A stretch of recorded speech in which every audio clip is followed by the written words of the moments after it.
जय गुरु जी। वीडियो को लाइक कीजिए, चैनल को सब्सक्राइब कीजिए और बेल आइकन को प्रेस कर दीजिए ताकि जब भी हम नया सत्संग वीडियो अपलोड करें तो उसका नोटिफिकेशन आप तक तुरंत पहुंच जाए और फिर आप गुरु की महिमा और उनके अनेक चमत्कारों के बारे में सुने, वो भी संगत की जुबानी। जय गुरु जी। आज मैं आप सबके साथ जो सत्संग शेयर करूँगा वो राजेंद्र अंकल जी का है और अंकल जी गुड़गांव से हैं। चलिए आज का ये सत्संग हम अंकल जी के लिखे शब्दों में हम सब सुनते हैं। बहुत ही सुंदर सत्संग शेयर करा है अंकल जी ने। जैसे अंकल जी ने सत्संग शेयर करा है वैसे ही आप सबके साथ इस सत्संग के माध्यम से आज मैं साझा करूंगा। इसलिए आप सभी संगत सत्संग के अंत तक बने रहना, वो सत्संग को बहुत ध्यान से सुनना, वो सत्संग को बीच में ना छोड़े, क्योंकि सत्संग सुनने वाले का भी कल्याण होता है और सत्संग करने वाले का भी। और हो सकता है जो आप आज सत्संग सुने उससे आपको भी अपने कई सवालों के जवाब मिल जाए। चलिए सत्संग शुरू करते हैं। जय गुरु जी। संत कबीर ने सतगुरु के चरणों में मिलने वाले सुख का वर्णन करने से क्योंकि मना कर दिया उसे था। शब्दों में पिरोना असंभव है, वह तो केवल अनुभव ही किया जा सकता है। मुझे भी ऐसे ही अनुभूतियाँ हुई हैं। गुरु जी का आशीर्वाद ने एक नवीन बोध और उद्देश्य देकर मेरे पूरे जीवन को परिवर्तित कर दिया है। अगस्त 1996 में एक दिन संध्या को मेरे मित्र विंग कमांडर चोपड़ा ने फ़ोन कर मुझे गुरुजी के यहाँ आने का आमंत्रण दिया।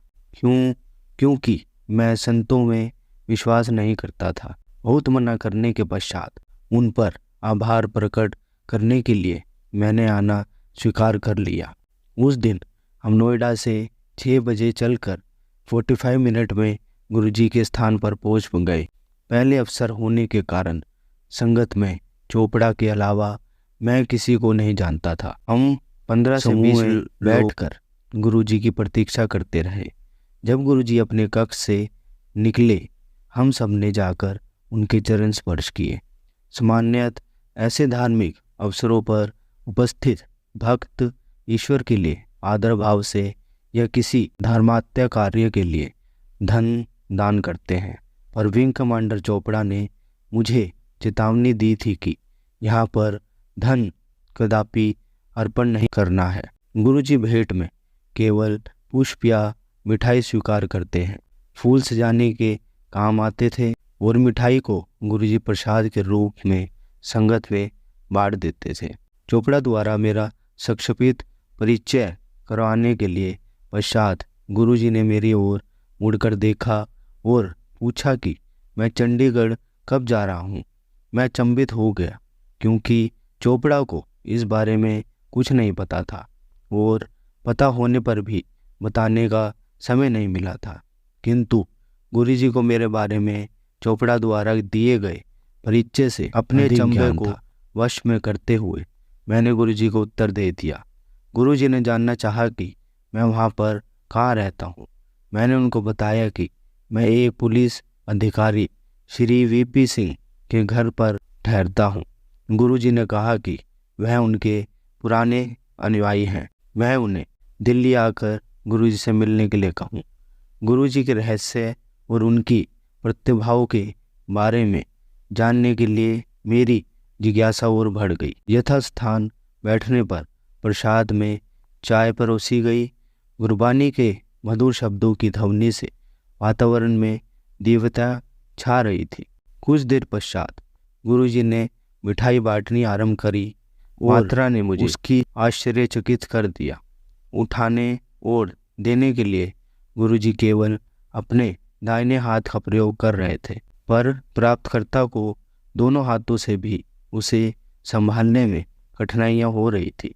यद्यपि गुरुजी का हाथ उपस्थित लोगों में से कुछ से छोटा होगा, किंतु बड़े हाथ वाले भक्त भी दोनों हाथ से प्रसाद को संभाल नहीं पा रहे थे। गुरुजी के 2-3 बार प्रसाद देने के पश्चात, जिसकी प्रति भक्त कुल मात्रा आधा किलो से अधिक रही होगी, उनके निर्देश पर लंगर परोसने का प्रबंध होने लगा। उस समय ऐसा लग रहा था कि पेट में और कुछ खाने का स्थान नहीं है, परंतु जब तक लंगर लगा तब तक पूर्ण भूख लगने लगी थी।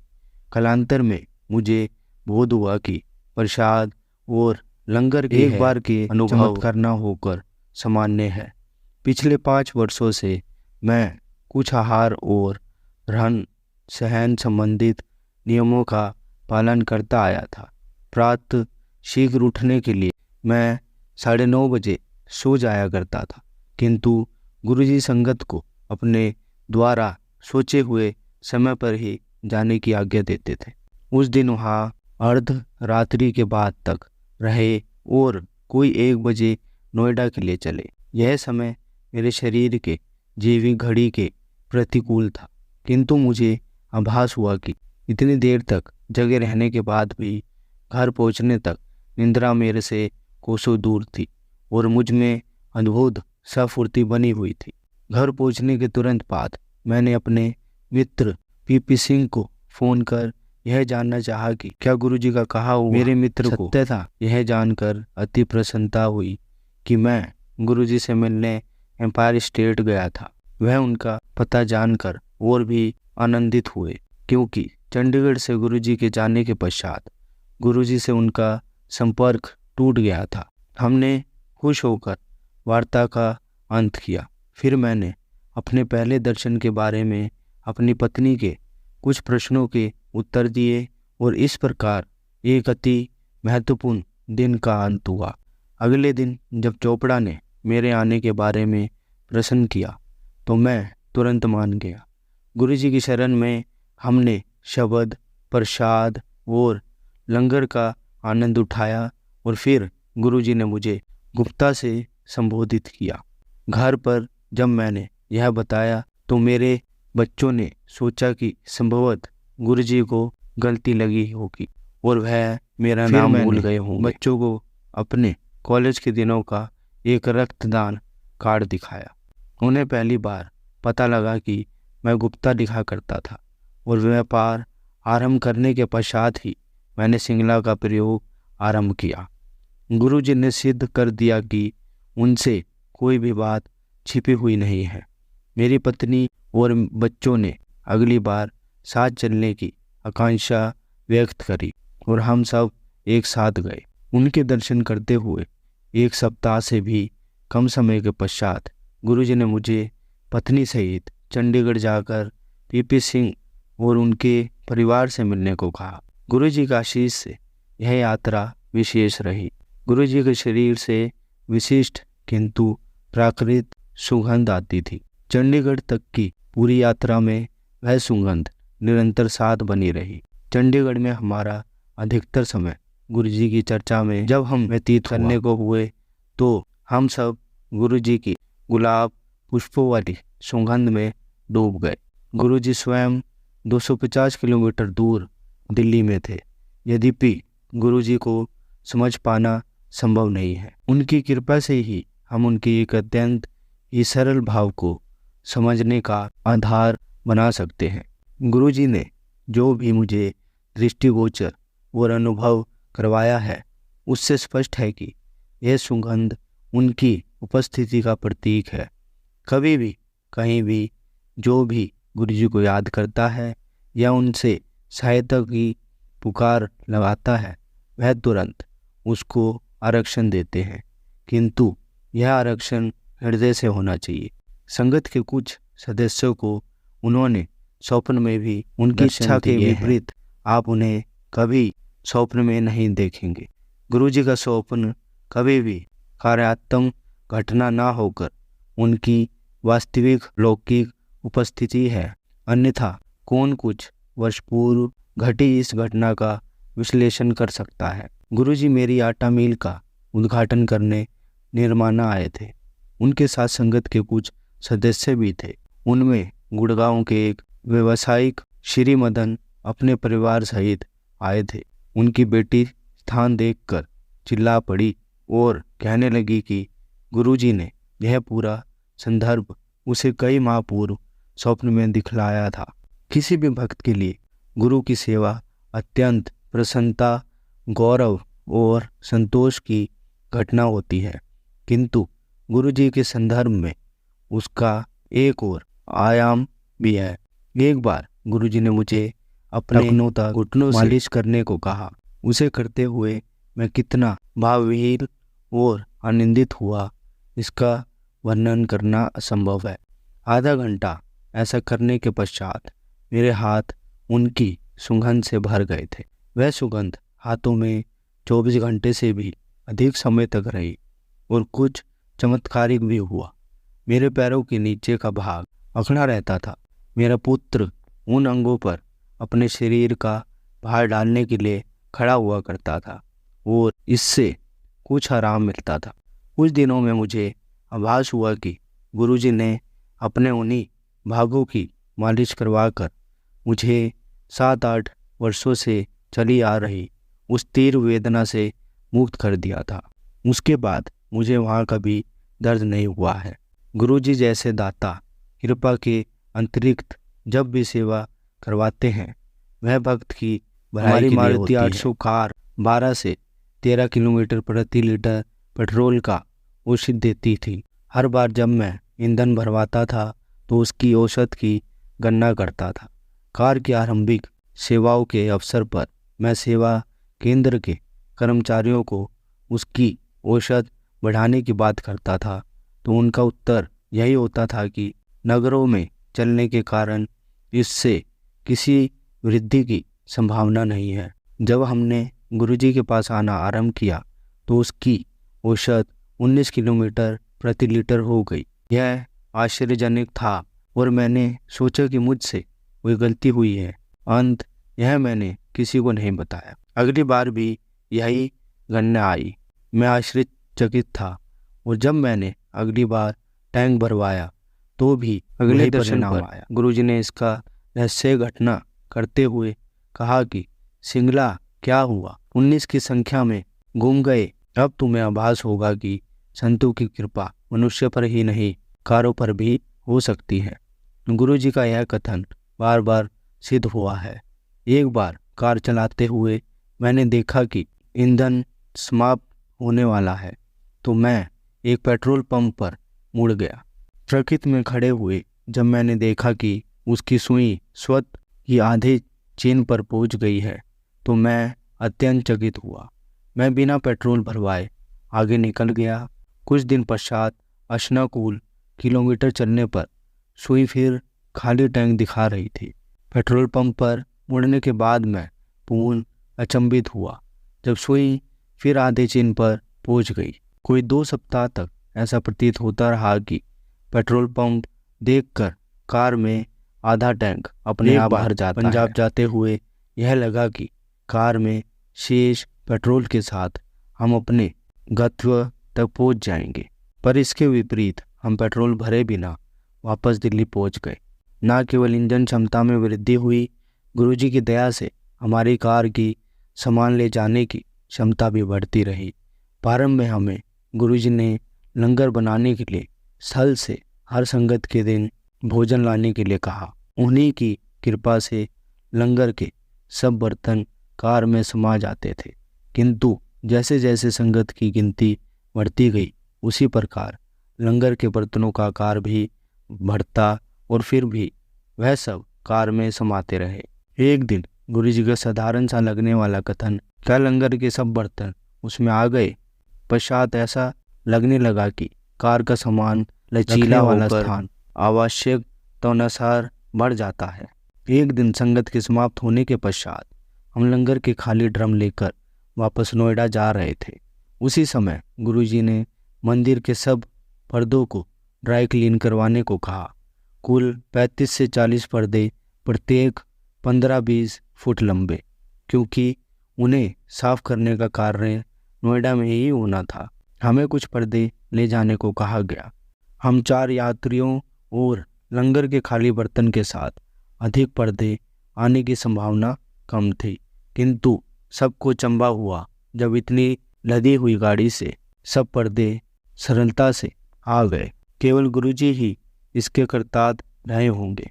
80 के दशक से मेरे पिता मधुमेह रोग से पीड़ित रहे हैं और प्रतिदिन 2 इंसुलिन के इंजेक्शन लेते रहे हैं।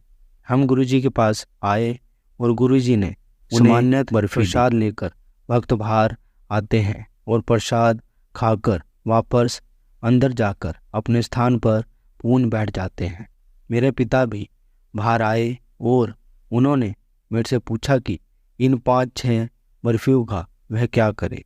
मैंने उन्हें बताया कि गुरुजी के स्थान में जो भी प्रसाद मिलता है उसको वहीं पर खाने से औषधि जैसा प्रभाव होता है, घर या बाहर ले जाने से उसका प्रभाव मिट जाता है। उन्होंने कहा कि मिठाई तो उनके लिए विष है।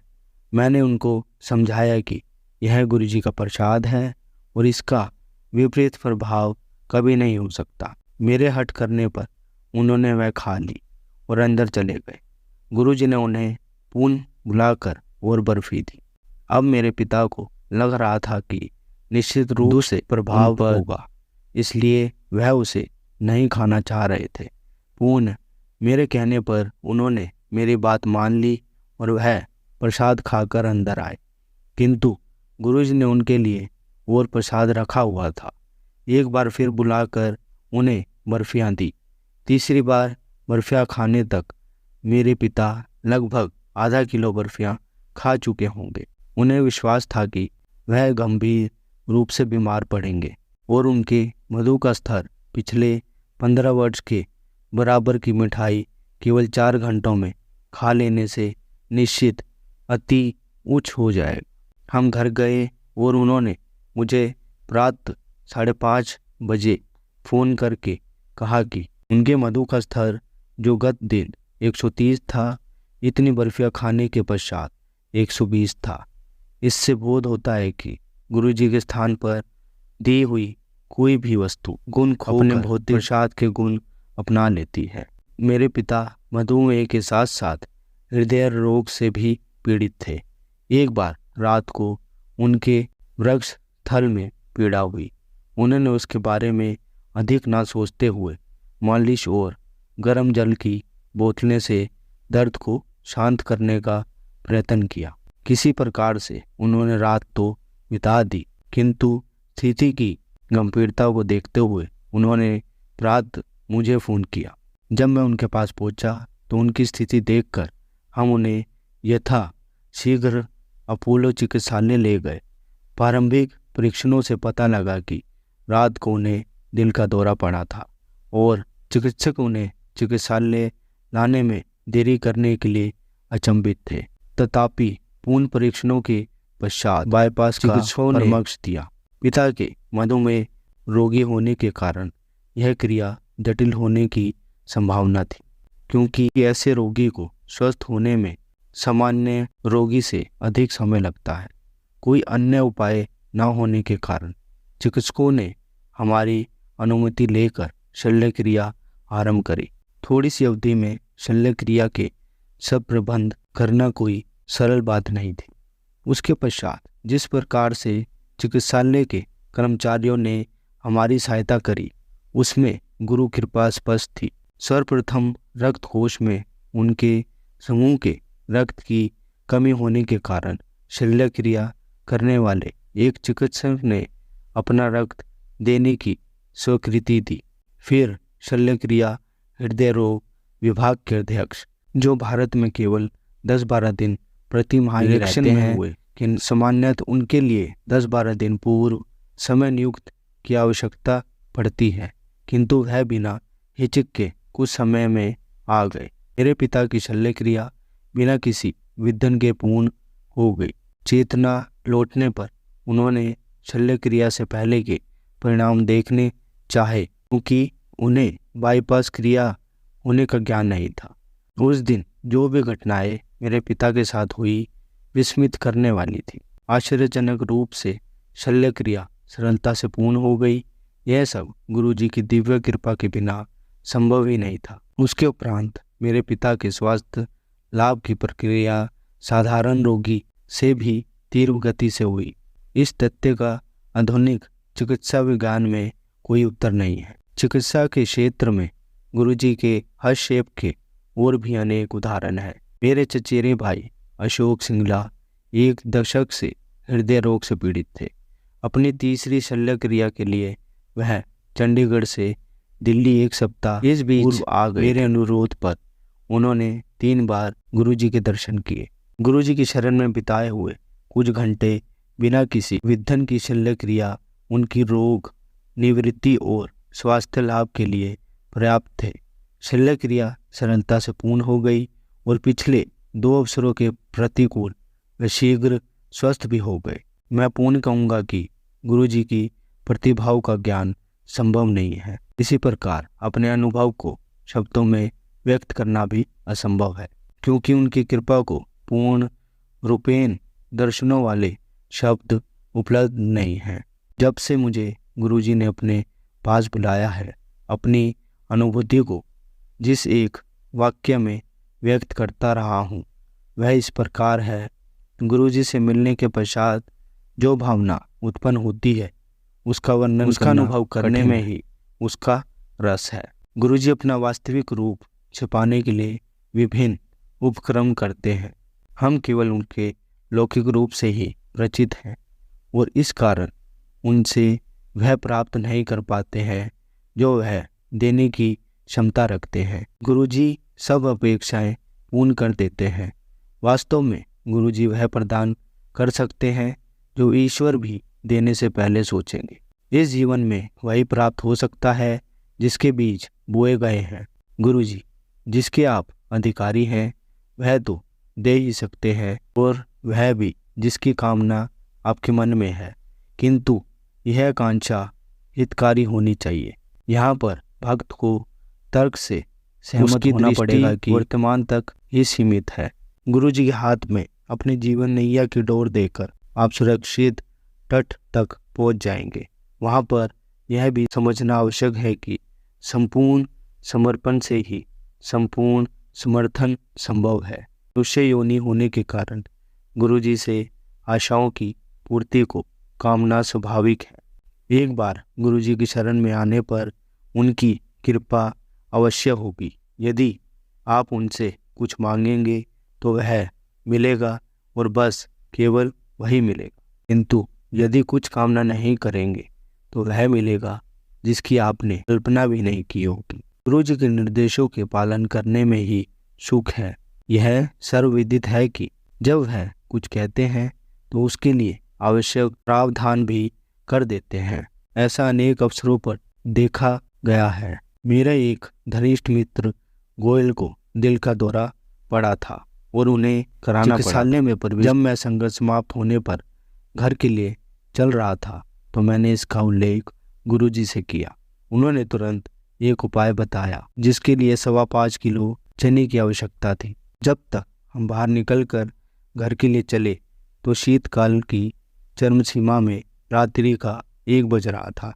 क्योंकि वह उपाय तुरंत करना आवश्यक था, मैं खुली हुई पसारी की दुकान ढूंढते हुए गाड़ी चला रहा था। 10 किलोमीटर जाने के बाद सौभाग्यवंश एक खुली हुई दुकान मिली। हमने उससे 5.25 किलो चने मांगे तो उसने अपना भंडार देखकर बताया कि उसके पास केवल 4.5 किलो चने हैं। कुछ न होने से कुछ भला सोचकर हमने वही मात्रा ले ली। चलते हुए दुकानदार से जब पूछा कि वह दुकान कब बंद करता है तो उसने उत्तर दिया कि सामान्य वह 10:30 बजे किंतु बंद कर देता है। वह 3-4 महीनों में एक बार करने वाली क्रिया स्टॉक की जांच कर रहा था, इसलिए अभी तक दुकान खुली हुई थी। इसे सीओ कहकर टाल भी सकते हैं, किंतु यदि बार बार आपके हित में सहयोग होते रहें तो उनका स्रोत समझने में कोई कठिनाई नहीं होगी। हमारे पास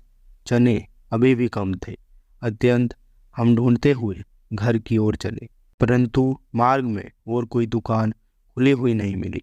हम निराश हो चले थे कि घर पर एक डिब्बे में कुछ चने मिल गए। तोलने पर वह पूरे 750 ग्राम निकले और इस प्रकार 5.25 किलो चने की पूर्ति हुई।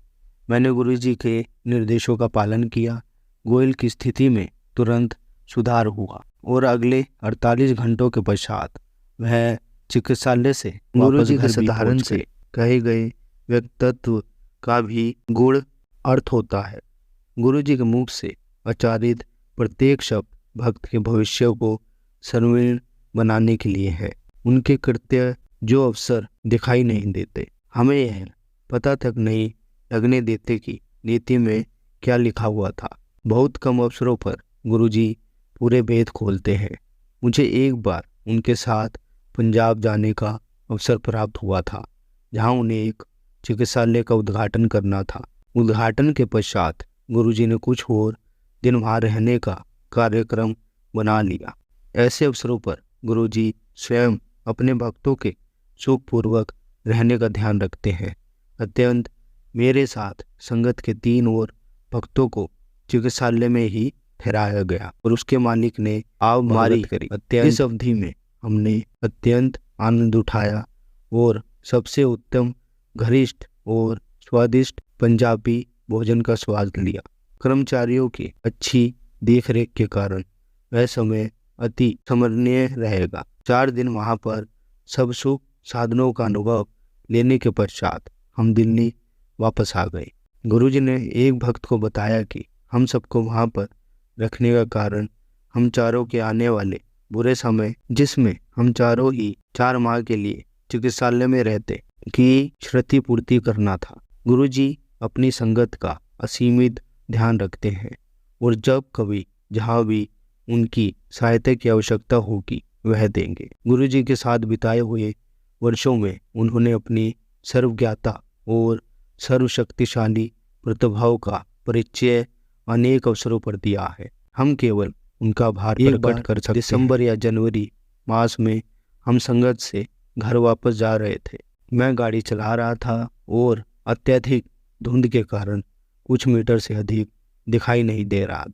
धुंध में मोड़ों, अन्य रास्तों और यातायात का भी पता नहीं चल रहा था। 28 किलोमीटर की दूरी में से कुल 7 से 8 किलोमीटर चलकर अत्यंत निराश हो चला था।